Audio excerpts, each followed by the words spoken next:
Welcome, everyone. This is Senem, and you are listening to our newest podcast, Compensation and Coffee. In this podcast series, we are diving into specific and interesting compensation topics with our very valuable guests. And today, I have dear Navneet Rattan with me.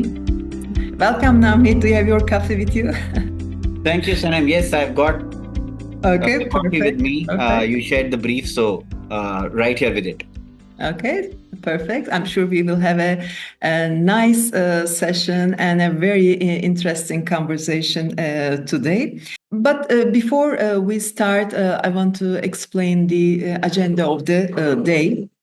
Today, we are trying to dive into retention aimed reward strategies in the competitive job market. I know Navneet has huge experience around this topic, and I'm sure he will share some insightful thoughts for us. And thanks to Compport, by the way. Compport is a compensation management technology, and it is the main sponsor of this podcast series. I wanted to start this series with Navneet because he is, in my opinion, one of the most experienced expert individuals in this area. He has 20 plus years of experience in rewards consultancy and rewards digitization. He has a great combination of EQ and IQ. He's super inspirational. And Namrit, why don't you introduce yourself? Let's hear you from your own words. Perfect. No, thank you, Senem, and you've been very kind with all those words and adjectives used to kind of briefly introduce me. Uh, but I think I believe a lot in destiny, and I feel that I still don't know what I'm made to do, but at the same time, somehow happen to be in the area of compensation early on in my career. The journey started with Aeon, where I never thought I'd work for 18 long years and spend that time doing HR consulting, mostly rewards consulting, and so on. And worked on a bunch of areas within compensation, helping clients and colleagues. Uh, Post that, again, never thought that I'll end up being into the compensation technology space, but here I am. It's been an outstanding journey in the last 3 years with Compport, and very different experience, very different learning. And I'm glad that I took the decision to be here and looking forward to our journey as we move forward from here. So, again, a strong believer in destiny. The two stints that I've had thus far, and there is a third one, time permitting, I'll talk about that. But the two long stints that I've had thus far have just been organized by destiny. Let's start with a wild guess. Throughout this 20 years, how many organizations you think you work with in reverse consultancy or in the reverse tech space, Oh, roughly? wow. Okay. Okay. Now, I never looked at it that way. But if I were to take a guess, I would say I would have touched about 300 to 400 organizations, and done deep work for about 100 of them, where I would have managed them over a period of time, worked with them on multiple initiatives, and so on and so forth. Yeah. This is unbelievable. I think this is the beauty of being a consultant or a tech vendor because you keep interacting with several different organizations and be part of their journey and experience. Amazing. So, Navneet, I have a thought, I have an observation. I believe that compensation is one of the most legacy processes in under HR domain. Everything changes inside the organization, outside the organization. But compensation practices, strategies, they hardly change. But this is my very subjective opinion. So, as an expert, what is your opinion? Do you think I'm right, or what do you think? What is No, your your observation is right, Senem. I think if I were to look at it at a macro level, lots hasn't changed. Simple things like employees have always been paid monthly. they continue to be paid monthly, with respect to especially their classical fixed pay. Um, and there has been a variable component to it, which has evolved over a period of time for sure. But that's the second piece. Third piece is long-term incentives, and again, the penetration of the same has kind of improved over a period of time.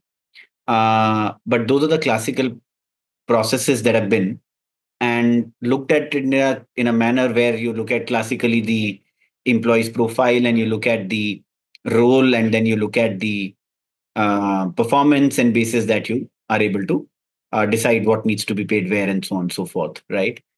So at a macro level, yes, and not a lot has changed, but there have been subtle changes that have been happening over a period of time, and it's not knee jerk that suddenly organizations start to do things very differently. I think trends come into play, or practices come into play over a period of time. For example, um, till a couple of years back, there was hardly a conversation about pay transparency and pay equity. But today, if you look at in some markets particularly, that is the moot point. That is the conversation that is taking place in every compensation circle. You go to a conference, there'll be at least in a let's say half day conference, at least one session on pay equity, pay transparency, and in multi-day conversations there are many, right? So that's the core conversation that is taking place in that side of the world. And if you look at the other way, let's say look at it from a skill, let's say from a industry lens, right? Over there, especially in technology led industries, tech sector at large, BPO, KPO, GCC is all included into it. That's where the mood point in the conversation in this side of the world, and I would argue a world over as well, is really around skill based compensation. You know, firstly, what skills? Secondly, getting the right skill data in. Thirdly, taking compensation, building models to compensate based on skill is the conversation that is taking place there. So I think things have happened, and are happening, but the pace of change has been moderate to low. Yeah, so that's where I fundamentally agree with you. Yeah. No, that's right. I think recently there is a momentum, and this momentum is primarily driven by maybe the legislations, regulations around pay transparency, pay equity. On the other hand, technology, the improvements, advancements in technology, that's also pushing the change. Right now, AI is the hot topic, and we see so many new conversations around AI and compensation. So it's good to see some momentum, and I'm really a fan of this momentum, and I hope more changes, we can witness more changes in the Yeah. space. No, completely. And I think, Senem, one of the fundamental challenges that is associated with compensation, and I was reflecting upon this in a conversation with John Radford. We were kind of preparing for a session that we did at the World at Work conference. And as we were discussing what are some challenges that are confronting compensation professional, I think the first and foremost thing that we came up with was to say the compensation role is strategic in spirit but operational in practice. And maybe that answers your question as well, to say because we've looked at it operationally, we've done things operationally more so on a day-to-day basis, R by R basis, next compensation cycle, next bonus, next LTI plan, is why the change has been hardly there, or it's not been disruptive a change, and so on and so forth. So not much disruption has taken place in compensation. But I agree, fundamentally technology could be that opportunity or lever, whatever you call it, to drive disproportionate change in the way we look at rewards.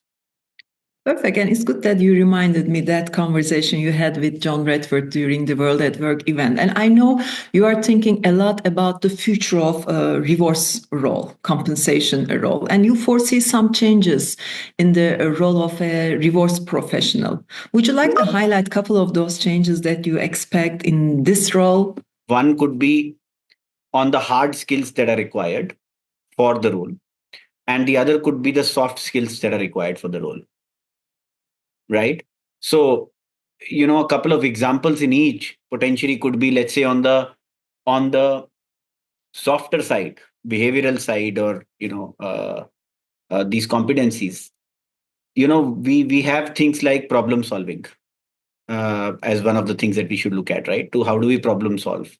Second, definitely is communication, right? Third is our ability to drive change. You know, these would be some that I would call out. And on the harder side, it would be really around, let's say, how do we look at understanding what's pay equity, and how do we look at pay equity given the regulations that are there in different geographies, right? So that would be one key technical skill that I would call out, right? That is required for the role. The second could be how do we really leverage technology. So our technology penetration into compensation has been low. So we as professionals need to understand technology better, and that will help us as we move forward from here. The third is really understanding in the area of long term incentives, right? And there are lots of rewards people, the fraternity is quite large, but very few understand or really understand long term incentives, how they work and what they do, and so on and so forth, right? So those are some technical ones that we need to kind of work upon. And I think the larger role of a compensation professional we need to understand well, right? The key objective of this role is to drive total shareholder returns, and that we forget on a day-to-day basis. So really, we need to change our mindset to that, and the moment that happens, rest will follow. So it's good that you touch the soft skills that we expect from the rewards role going forward. And you mentioned understanding. In my opinion, that's the fundamental of everything. And in today's world, the expectations of your people from the rewards practices changing. Now we have the new generation in the workspace.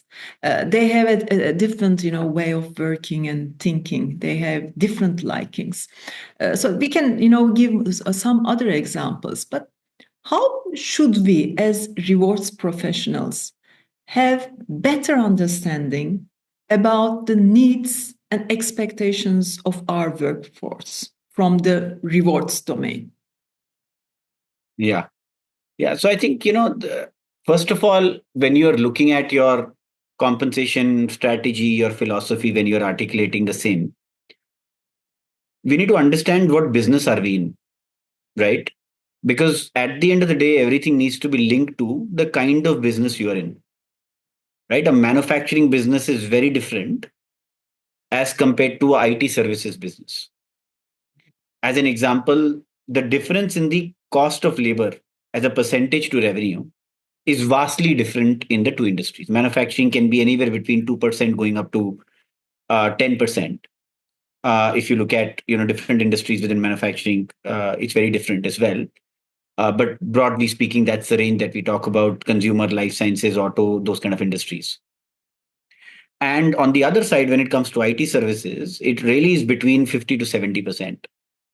Um, so with that, the way you should look at compensation is very different, right? So what business are you in, and what's your business strategy hence, is the first big pillar that you should bear in mind.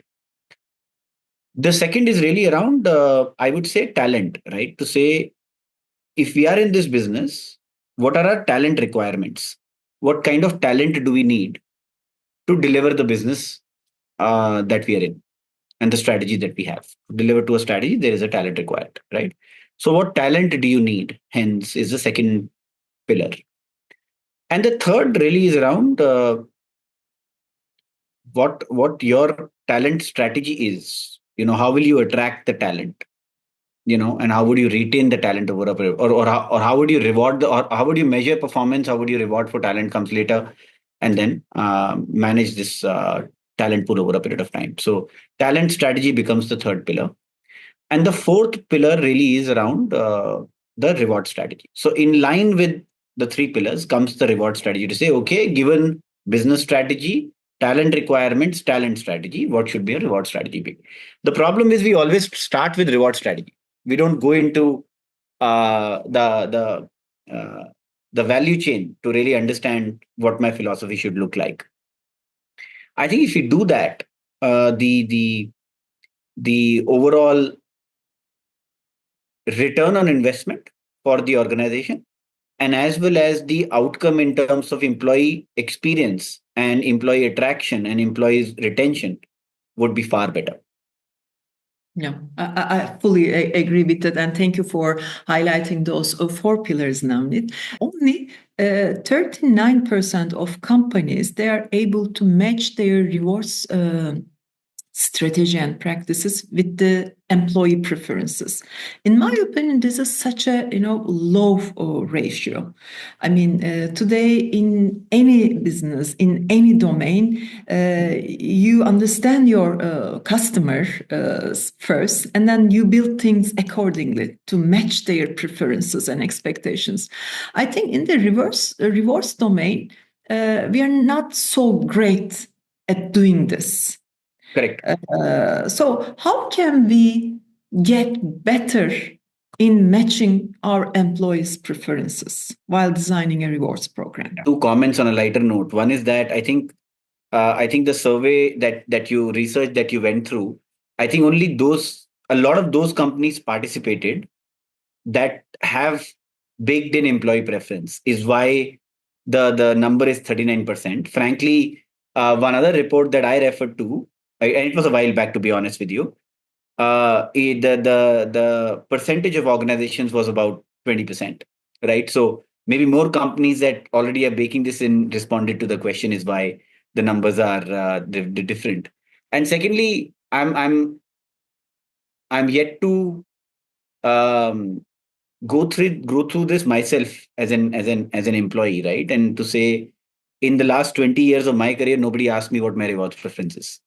So so you're right. I mean, it's an extremely important factor or feedback that you should go in that should go into deciding the philosophy. Uh, and I think in that sense, oftentimes, the philosophy itself is not effective, not right. uh, you end up hiring wrong set of people, you end up retaining wrong set of people, you are not communicating enough with them, you're not being transparent with them, and so on and so forth, right, leading to misalignment data. But I would say, fundamentally, should employee preferences be baked in? Absolutely, yes. We've never looked at it that way. And it's again the mindset thing that I spoke of. We don't look at our employees as our consumers, which a lot of other functions or most other functions do. The moment we look at them as consumers, I think we'll understand the importance of employee preference baked into design of the compensation programs. So it's a mindset thing. I think that's a great point. Treating them as the consumers of our product. I think we can do things a little differently, and I think HR has enough resources with itself. So we have most companies, they do stay interviews or they do exit interviews. They do feedback sessions. We have so many opportunities to collect feedback and insights from our people. I mean, I think it's a matter of processing those feedbacks and coming up with some, tangible outcomes, I believe. And Navneet, have you seen any organization who is really doing very well in terms of matching rewards program strategies with employee preferences? If yes, I mean, is there any hints and tips that you can share with us? There is a consumer organization that I came across a little while back, and they have done work in this area. And I think in that study that they did, there were some in that some facts that got validated, and some myths that got broken. Okay. And I'm trying to recall. I think one of the key things that came out was that cash is the king.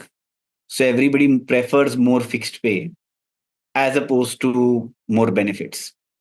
Okay. The second interesting piece that came out was that uh, men and women both prefer flexible work arrangements. Okay.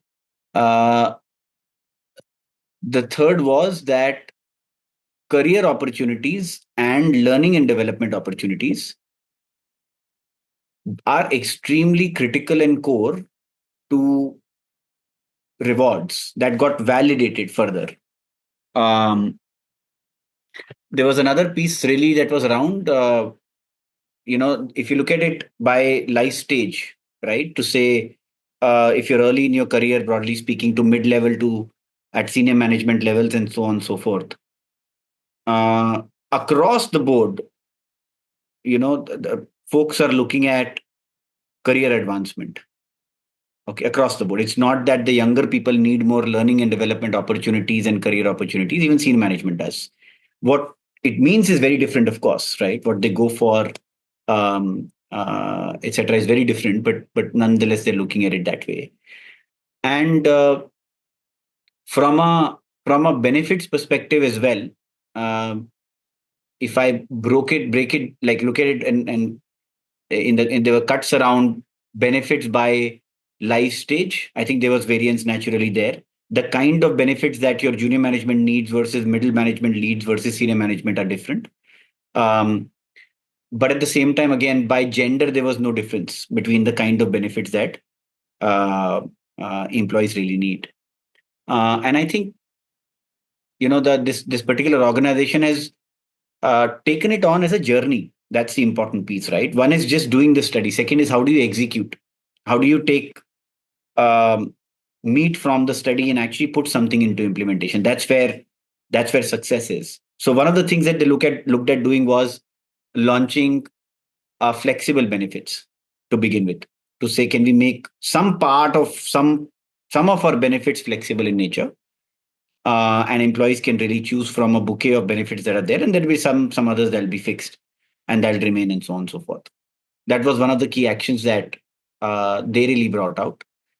And second was really around segmenting the strategy for different levels of management. I mean, it was already happening, but a little more sharper focus on the same is one other action that they looked at. The third action that they took was really around a lot of work in the area of health and wellness, because as it's not really a benefit, but often conceived or perceived as one. But there were some questions around how important is health and how important is mental wellness to you, right? As an example, right? Or financial wellness is to you, and so on and so forth. So health and wellness stood out to be one of the things that a lot of people said, yes, we would like the organization to help me with that. So they took on several interventions for that in different markets at different job levels. And kudos to the team for having done that work over a period of time. Yeah. I think so. And these all sounds quite progressive. Really, kudos to the team. One thing you also mentioned between the lines, organizations, they spend huge budgets on total rewards, total compensation, including pay, cash, short-term, long-term incentives, benefits, well-being, etc. But the awareness at employees level is not always so great. I think there is a gap there too. So, first of all, do you agree, Navneet? And if you think that there is a gap, what can we do to close that gap? No, certainly there is a significant gap, Senem, with respect to um, communication, right? And let's say an employee might be, it's like performance, right? An employee is performing well, but we are not communicating to the employee that you're performing well, right? Um, the that communication gap could lead to a lot of anxiety and could lead to, let's say, attrition as well of a high performer or a critical talent and things like those. Right? The same is true with rewards as well. You might be planning to change your strategy, or you might be planning to bring in two more benefits, or you might be planning to do something in the area of health and wellness, or in terms of pay equity, pay transparency.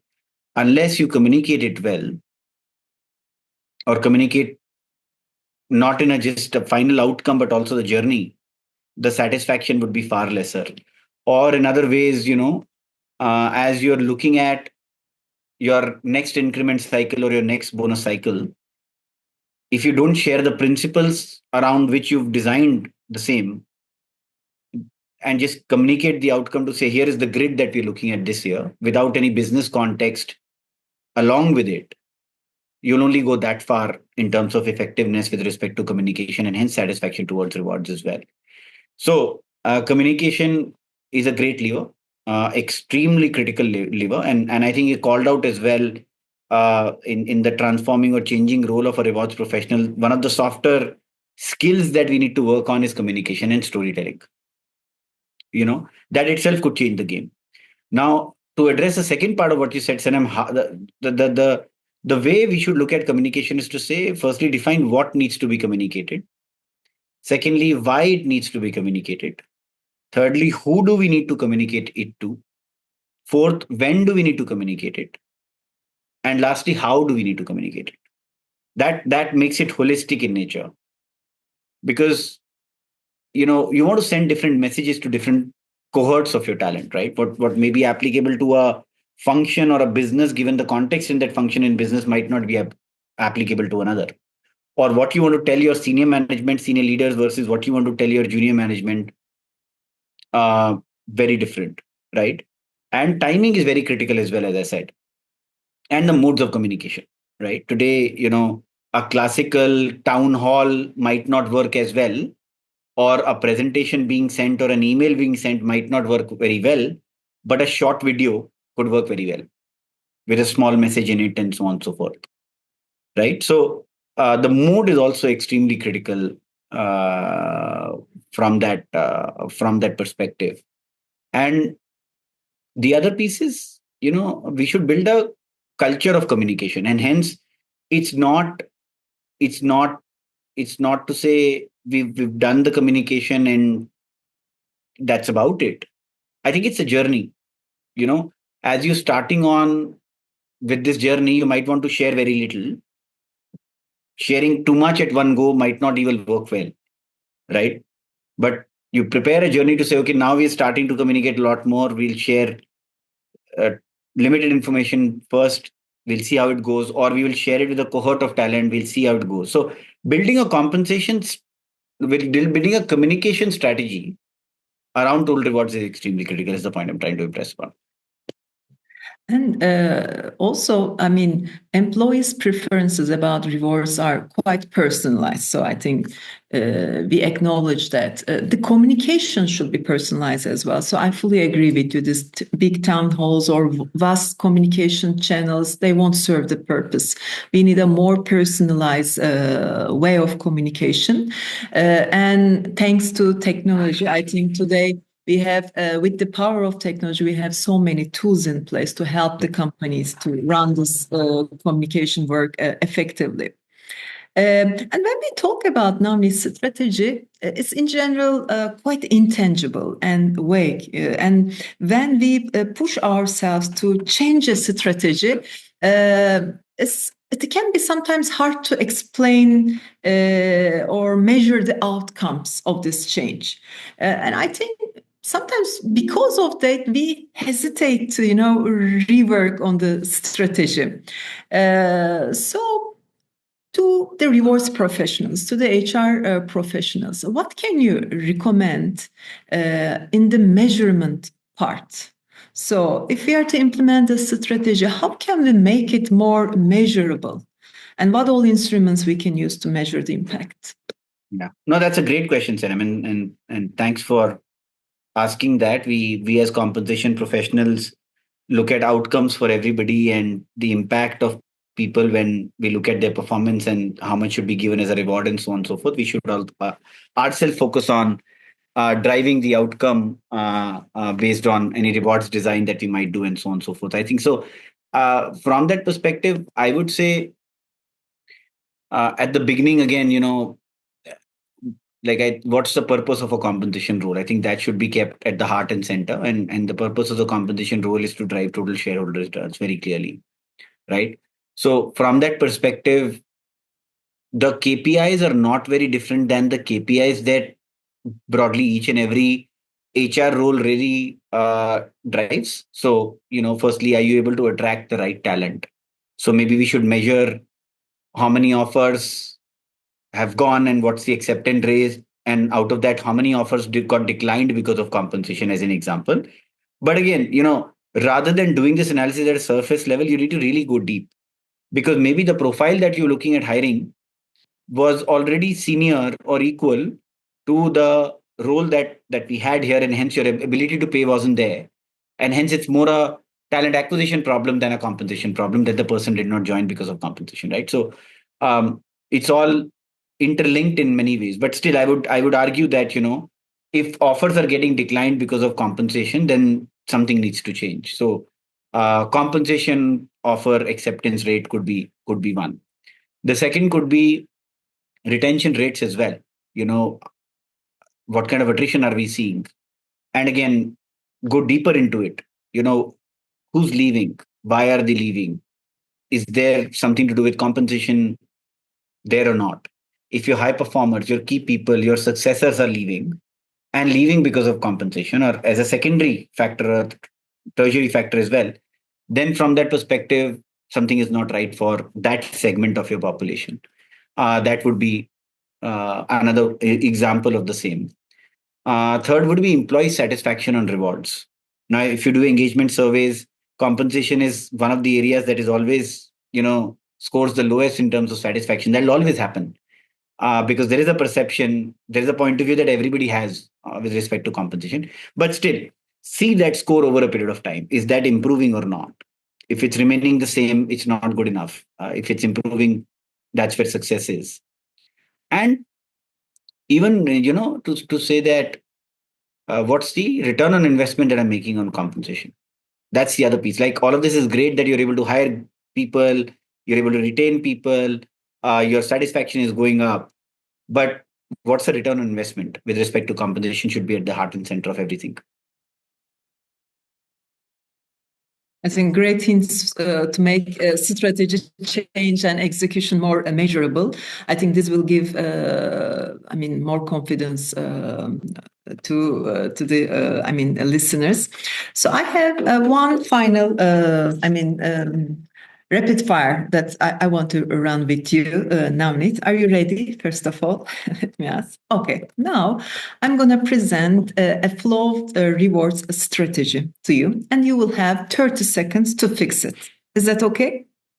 Wow, you're really putting me in a spot, but You are the doctor of rewards strategy. I'm sorry, I need to do this, Navneet. So let's start with scenario one. Okay, this is a stagnant rewards program. There's a mid-sized tech company, and they have a reward structure for 5 years. Employees feel disengaged, turnover has increased, but leadership believes their compensation is competitive enough. What's your first move?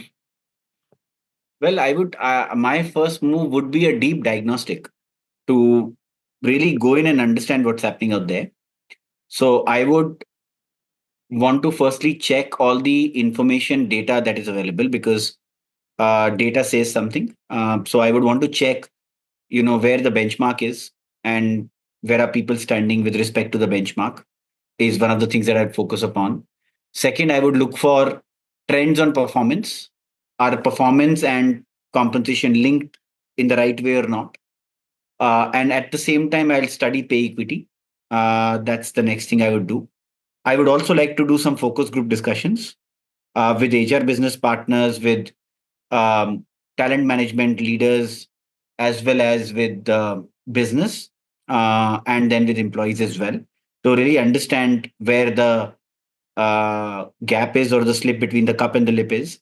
And basis this analysis, uh, I would arrive at something which will, again, in my opinion, be a hypothesis. It might not be fully a fact and stuff like that.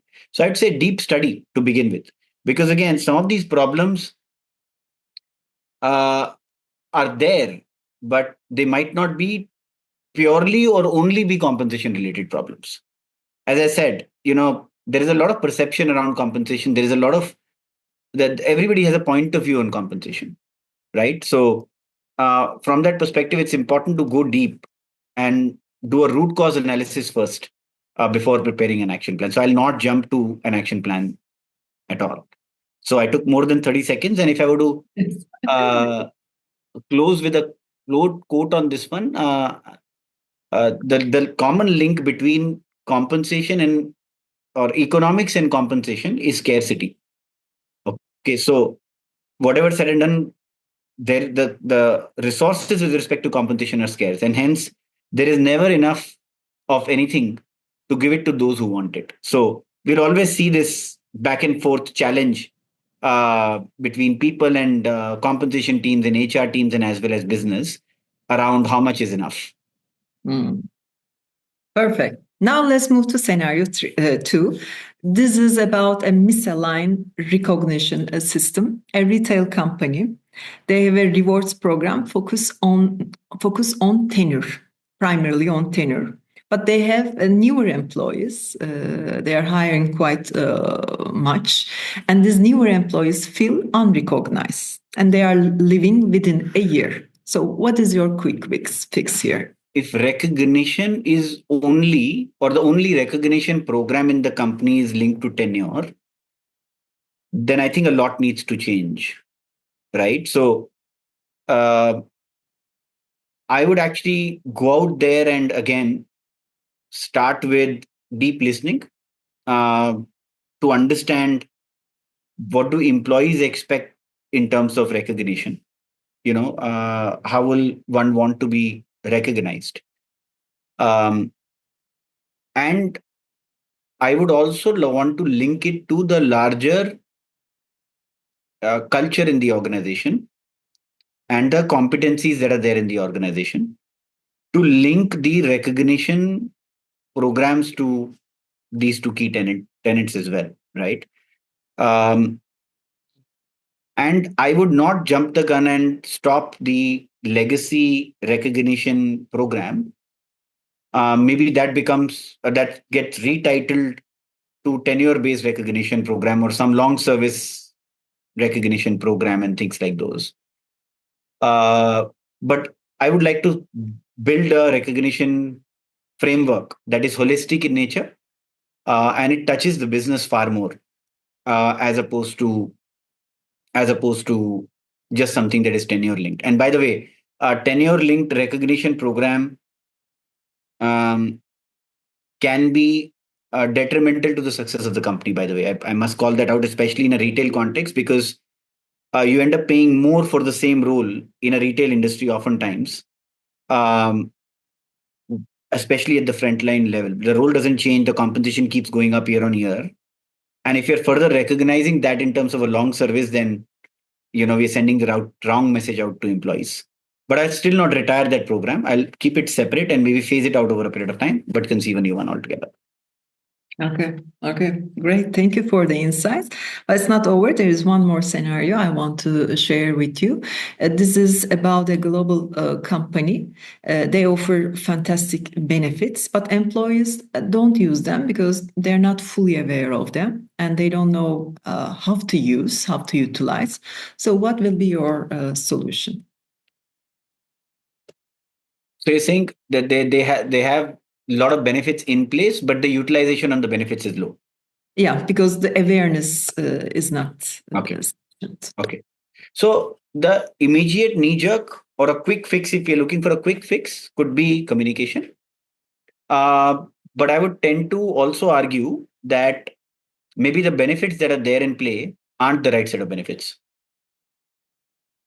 right? So maybe we need to firstly do a study to understand both externally and internally what are the right benefits for, so externally, as in what others are doing with respect to benefits, and secondly, to look at what employees really want, what managers and leaders feel the employees need, and so on and so forth, and then tweak the benefits framework and design and programs and practices that are there.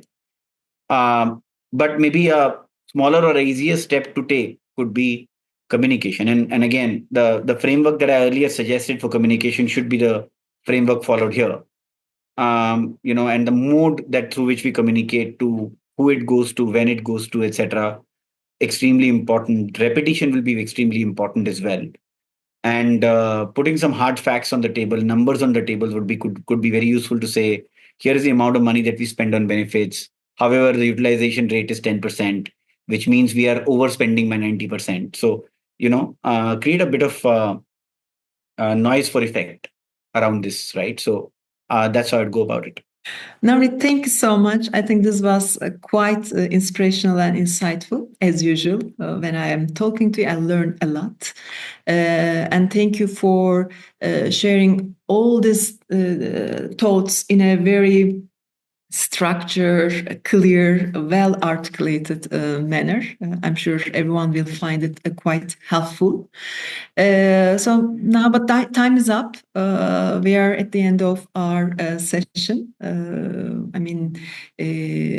think today we covered how to create reward strategies that can resonate more with our employees. We heard some examples. We heard some strategies. We spoke about how to make those strategies more effective and measurable. We discussed the ways to effectively communicate these new strategies, new practices, so many other things. So thank you for everything. And I look forward to meeting everyone in the next episode with a new guest. Thank you so much for your time. No, thank you, Senem. Likewise, a pleasure as always interacting with you, and thanks for putting up some important and pertinent questions out there. I'm safely assuming that the audience will gain a perspective from this, and with your deep experience in the area of HR, etc., and not just in rewards but outside, I think um, the perspective or the that you brought in, especially with a couple of those case studies, were very, very interesting, and I'm hoping that I could do some bit of justice to that. But that's again food for thought for others who are going to listen into the session and reflect upon the same. So thank you so much, and all the best to you for the series. I'm sure that there's lots more coming out there which will be extremely valuable to our clients and community. Thank you so much. Thank you for the good wishes.